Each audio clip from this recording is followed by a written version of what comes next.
Today on the podcast, I'm joined by the wonderful Millie Gibson, the actress behind the sadly departed Kelly Neelan. Now, recently we've seen our Kelly do a runner from Weatherfield after 4 years of troublemaking, including spreading videos of Asher undressing, being the instigator of an attack that left Seb Franklin dead, and nearly getting her foster dad and fiancé killed all in 1 week. Just a standard few years in the life of a Corrie Rungan, really. Millie, thank you for joining me today. Thank you so much for having me.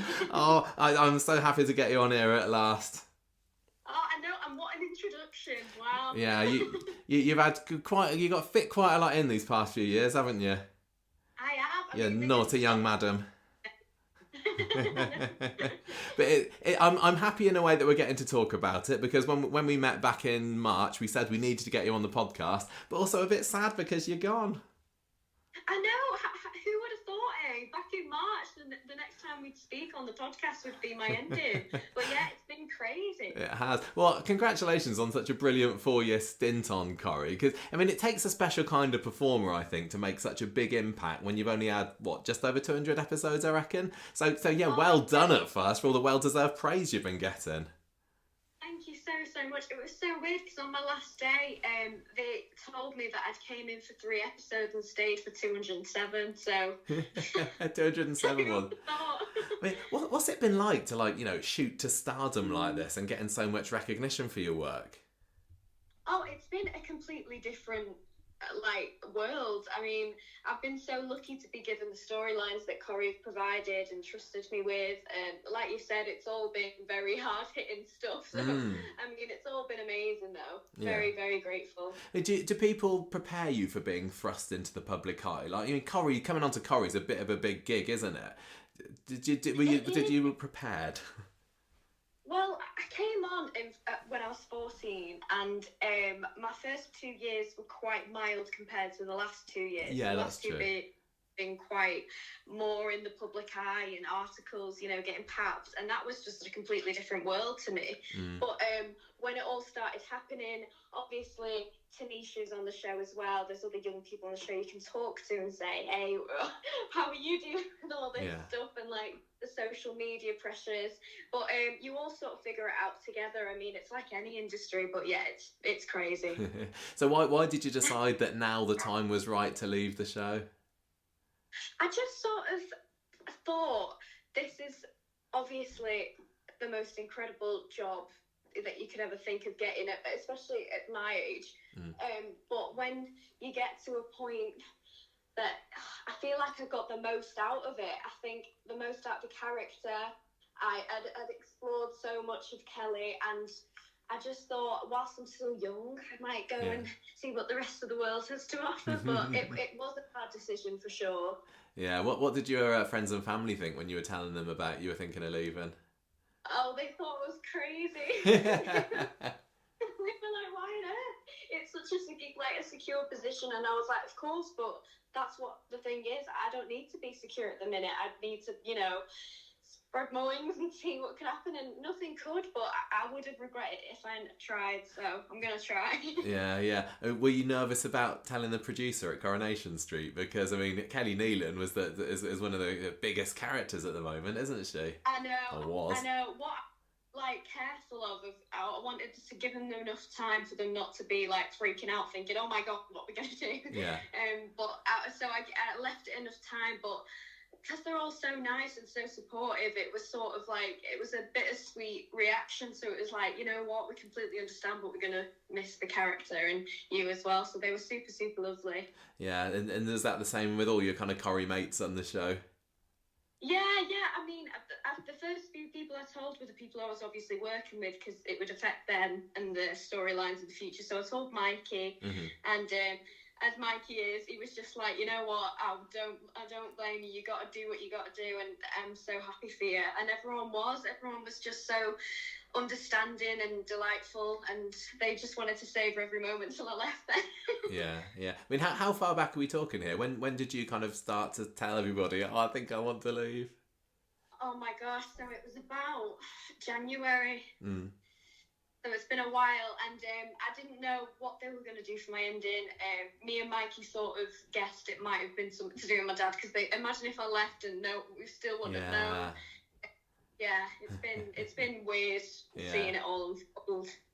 Yeah, well, that's interesting. You say January because that means that when we did meet up back in March, you knew, didn't you? You had to keep that. And we were all talking about Charlie leaving at the same time. But the thing is, when I told Charlie that I was planning on leaving before he even told me, so Really? I was like, hang on, you're going now. It was just such a sudden thing for everyone to decide, but yeah, it was, yeah. I mean, like Charlie, you had a pretty big departure, didn't you? I mean, some Coronation Street characters, well, in any soap really, can, you know, go in the back of a taxi if you like. But, like, I mean, Charlie got smashed up in that car accident. You've had, obviously, that massive week last week. Is this the kind of exit that you hope for? Oh, yeah, for sure. I didn't know what to expect. I thought originally it was going to be a Christmas exit, but as the writers started, you know, preparing for it and drafting for it, they thought, okay, let's do it in Super Soap Week. So I was like, right, okay, wow. So I was beyond happy. Yeah, I was really lucky. Yeah.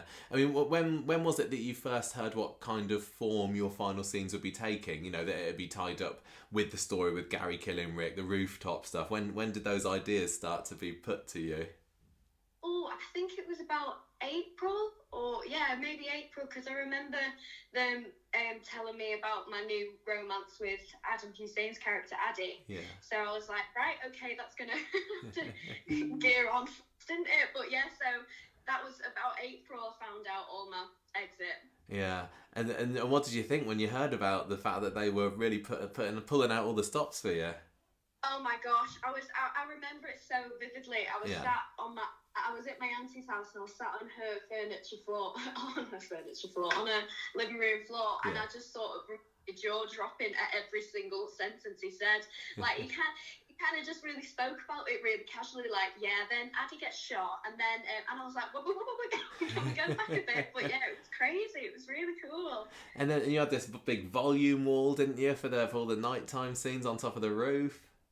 Yes, oh my gosh, that was incredible. The first day I went on it, it was honestly, I felt like I was, you know, in Hollywood, which I wasn't, but it was just the craziest thing. And the whole crew, the cast, the director, everyone that came apart to that set, it was just, we couldn't have done it without each other. It was just incredible. I mean, I have to admit, before I heard Corrie was hiring this massive piece of equipment, I'd never even heard of a volume wall before. I've done a bit of reading up about it, but for the listeners for the listeners who maybe aren't up to date with it, or, you know, you might be someone who's seen it, can you explain what it is and how it differs to, like, traditional green screen stuff? Yeah, that's what it's a more advanced green screen. So instead of you just seeing a green wall, it's the actual digital thing. So we saw, like, the building, we saw what we were stood on, what was behind us, and they'd basically digitalised everything that was actually on top of that mill. Because obviously when Kelly's at the bottom of the building and Kieran's saying, look, you're going to go up there, we were actually on that set. So I think they'd gone up and seen what the whole mill looked like and digitalised it onto this screen, basically. So it really helped us know what was behind us and what was around us, so we could react instead of just a green wall. And am I right in thinking that, like, as the camera moved, then that automatically changed the picture that was on the screen as well? Yeah. Oh my gosh, that was crazy. I remember first seeing that and I thought, bloody hell, that's helped us out a lot. But what was interesting was the days became very, like, long because we only could fit in a certain amount of scenes because the amount of time the turnaround took. So usually, you'll know this when you came to visit Corrie, but they just, when they want to turn around, they turn the camera around. Yeah. And then on the green screen, they had to turn everything else around but the camera. So, like, the whole set, they had to turn us around the positions. They had to mirror everything that they'd just done. So that took a while. But, it was really, really incredible stuff to work on. Yeah. Did you, as you were performing against it, were you able to kind of switch your brain off that it was there and concentrate on the performance? Because I feel like I'd be constantly thinking, oh, what's this behind me? You know what? It was really hard. When I was on the edge of the cliff, it was like a step until I was back on the floor, so it was really hard to react. to. And there was a part of me where I was like, do I even look like I'm hanging off the edge of a cliff here? Because like, I feel like if I actually did it, which I'm so thankful they didn't make me hang off the edge of an actual roof, but I think I was thinking to myself, what would I actually, like, my knees would be trembling, like I had a wind machine, that was fine, but yeah, it was really hard to get myself into that headspace. It was hard, but other than that, I'm very grateful for it. Were you able to see like a preview of what it looked like on screen? Could you go and have a look on a monitor, and so you could say, well, this is how it looks? There were about 3 monitors around, because it was quite a big space where the actual stage was, and there was 3 monitors on the side, so every time they said cut, if I had a chance, I was in these massive chance, I just hop off and run over to it just to see. Yeah. Do you think that it's something that Coronation Street would be interested in using again? Have you heard any talk about that? I think so. I think now they're used to it, they would. But the first few days, I mean, Dave Beecham, the director, I don't know how he did it. He's honestly a genius. But now I think we're used to it. They'd probably try it again. But yeah, I mean, it turned out great. I was really happy with it. So. Yeah, I mean, I like the idea of it, but I also really think it's important for soaps to try and get out into the real world as well when they can. You've got to really balance up, like what's the pros and cons of doing it with the volume wall now, don't you? Because getting out there and into the elements or whatever, I think is still quite important. Yeah, no, I completely understand what you mean. I think it was because they did all of that last year. I'm so lucky. Like Sally Ann in a drought sinkhole this time round. That was epic, wasn't it? Because that was all practical effects with the sewers being raised up and lowered down into the water and all that. Oh my! I don't know how they did it. They all must have been freezing. I remember all the horror stories afterwards, but yeah. So mine was much more glamorous. Makes me wonder about the costs of the two of them, like, because I know the volume wall cost loads and that would cost loads, so there's so much to weigh up when I suppose going into the future. I wish we knew that. You'll have to sneak an answer. So going back to your final episode then, I think one of the biggest shocks was, for some people, was Ardie taking the bullet for Kelly and ending up in hospital. And seeing the romance blossom between the two characters has been really, really heartwarming, and has been pretty popular with fans as well, actually, hasn't it? I mean, why is it that you think the Ardie and Kelly partnership has worked so well and made everybody love it so quickly? I'm so glad you said that, because there was a part where I was like, how are we going to make the audience, hold on to this so soon and be so invested when it's escalated so quickly. But I think what made it so lovable was the juxtaposition between Addie being sort of this really sane, gentle soul, a fly, and then it's Kelly, the total opposite. So it's kind of like an angel-devil sort of relationship, and the whole opposite type of love. I think it was just, every time I watched our episodes, it really displayed young love and just how irrational and how, they want to do everything and spur of the moment, and that's what Addie liked too about Kelly. I just loved the way we worked together. It was great. Yeah. So you said that's what Ardie liked about Kelly. What do you think that Kelly liked about Ardie so much? I think just because she's always had such a bad experience with men, and she even says in the last scene he's taught her that there are actually some good ones out there. Just how good he is and his good morals, and like I said, he's the kindest souls of nature. I don't think he'd hurt anyone, and I think she was just really surprised why he had to have that sort of company. Yeah, somebody to keep her on the straight and narrow for a couple of weeks. It reminded me a little bit of Seb and Nina last year, because that was another really quick romance, wasn't it, that blossomed before you know what happened there. Oh gosh, yeah, that was heartbreaking. Yeah. That was very heartbreaking. So what was Adam Hussein like to work with? Oh, amazing. Honestly, Adam works, every actor works in a different way, and Adam's way of working is just so helpful. Like, you take your time with him, he's really understanding if you forget your lines or something, and he's just really patient. And it was really great because after COVID, we were kind of both a bit stiff with, like, you know, touching each other like a couple would do. So we were both really, like, patient with how we worked around that with the lines, etc. But yeah, it was really, really fun. Yeah, I suppose that's another contrast with the Seb and Nina stuff as well, wasn't it? Because, I mean, Molly and Harry couldn't kiss and hug and everything while all that was going on because of COVID. I know. Apart from in a flashback scene when they finally had a kiss. Oh, I know. Honestly, talking about those episodes literally fills me up because they have such a special place in my heart. Yeah, they were lovely, and I've liked Adam Hussein's version of Ardy ever since they gave him the part, because I can't remember how long he's been on it now. Did you? He came in after you, didn't he? It was, you know what, so I did a few episodes with Mikey, and that was when I first came in, going, where's my dad? Yeah, in your Oak Hill uniform.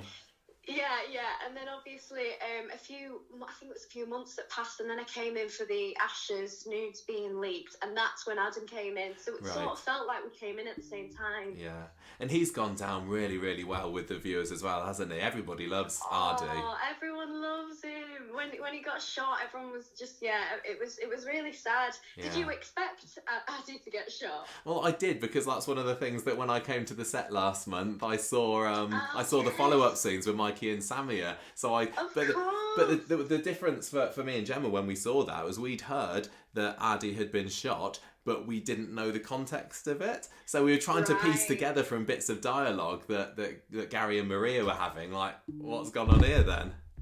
Yeah. and even then they were talking about an engagement party, and I was thinking, whose engagement party could that be? Is it Jenny and Leo maybe? Is it someone else? I never would have thought that it'd actually be yours because of how quick the relationship came. No one would, honestly. It was so fun. So how do you think that Ardy's going to cope now that Kelly's abandoned him? I don't know anything, so this is actually me just having a little theory. But I don't know whether his good morals are going to actually get washed out, because like he sort of had this similar experience after the car crash and being distraught from the way his dad took over saved Asher instead of Addy, and then he started to spiral then. So I'm not sure if he's really going to down spiral this time, and I don't know, maybe he might turn into a bit of a Kelly. Maybe. You'll just have to wait and see where he seems pretty miffed at the moment, I have to say, from recent episodes. I know, what a heartbreak. Takes a bullet for a girl and he's still not good enough. I know. Well, the other thing that I've loved about you having this relationship, or Kelly having the relationship with Ardy, is it's given you some scenes alongside Corrie legend Jimmy Harkishin as well. I mean, isn't he brilliant? Gosh. Jimmy. Tell me all. What's it like working with a big man, Jimmy, Double O Dev? Oh, well, I literally remember corpsing, the most I've ever corpsed with a scene, and it's always been with Jimmy.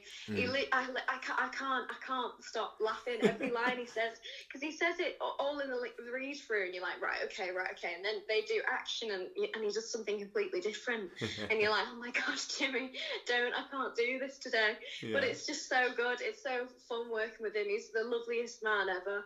But when he needs to do serious, he can do that as well, can't he? Because we saw him filming one scene that was just on a recent episode in with him and Gary. And I mean, yeah, he can be a bit scary when he needs to be. Oh yeah, when Dev's got to concentrate, he'll bloody do it. Yeah, he's really, really good. Yeah, it's such a weird dynamic between when Dev's being all funny and classic Dev, and then when he's serious. But it's just that's the beauty of an actor, really. Yeah, isn't it? He's awesome. I think he's amazing.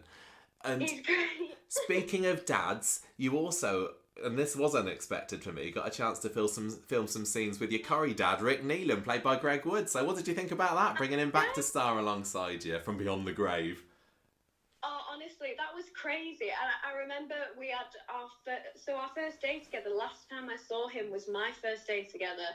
My first day on set was when we did a little mini photo shoot for Rick Neelan's desk to dress in the Shark Clone office. So, and that was his, and I was like, oh, how's it going? He was like, yeah, I'm getting killed off in a few days. And I was like, oh, right, well, I'm starting in a few days. And then, 4 years passed, and we see each other again. But it was even weird checking the monitor and seeing our faces together, because that's never ever happened. No, that's and interesting. I talk about him for years. You have, and that was interesting what you said about the photo on his desk, because I just imagined they'd like Photoshop the two of you together or something. I didn't realise you'd actually kind of met up for that. No, that was my first experience at Corrie, coming in just to have a photo with Greg Woods. It was great. Oh, funny. Well, Gary's been keeping this secret about killing him for years now, and still only a small handful of characters know. Do you think he's ever going to properly get found out and tried for what he's done, or is he just kind of escaping it? I genuinely think, because of my line where I say, so I guess in some messed up way we're even, I genuinely think that's it now. I don't think it'll ever get brought up again.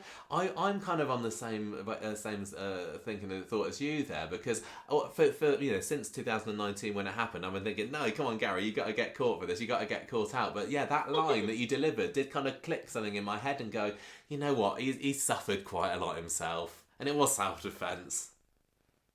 Exactly, and through the years, I think you've seen his redemption arc, and that's why everyone's sort of forgotten about it, because he's Gary Windass now. He's not their killing murderer. He's nice father, funny character, and like loving man to Maria. So I think he's really redeemed himself, and that's why I see so much of himself in Kelly when she redeems herself as well. Yeah, that's true. I mean, there is also the issue of the fact that he was responsible for dropping the factory roof on poor Rana.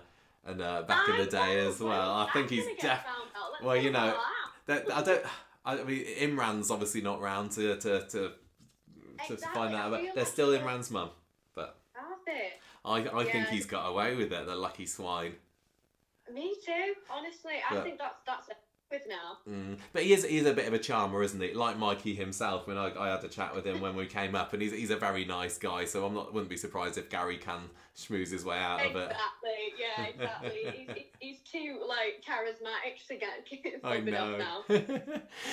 Going back to what we were saying about Rick, when I was watching those episodes, the main message that I kind of got from him was that he was telling Kelly, "You're a Neelan, you always will be." So can you imagine Kelly going off somewhere? Is the idea that she's going to be starting off again with a new identity, maybe?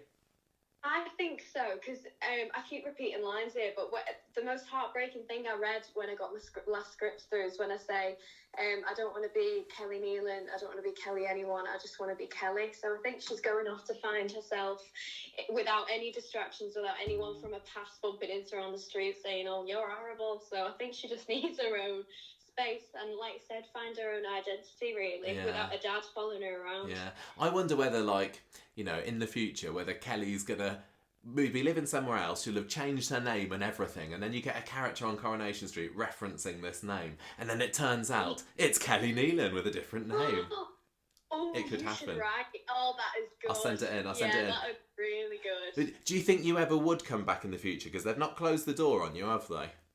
No, and I'm so grateful for that, honestly, because it's a brutal, brutal street. I feel like anyone could be killed off. So I'm very, very grateful for that. I'm just going to see how things go, but I don't know. I love Kelly to bits, so I think there is a chance. Yeah. I mean, was it always made clear to you early on that you wouldn't get killed off? Not necessarily. When I first told them I was going, I thought to myself, they're going to kill me off. And then it wasn't until that storyline chat where I realised I wasn't going to be. And sometimes people don't even have that. Sometimes they just read it in the scripts and they're like, oh, I'm dead.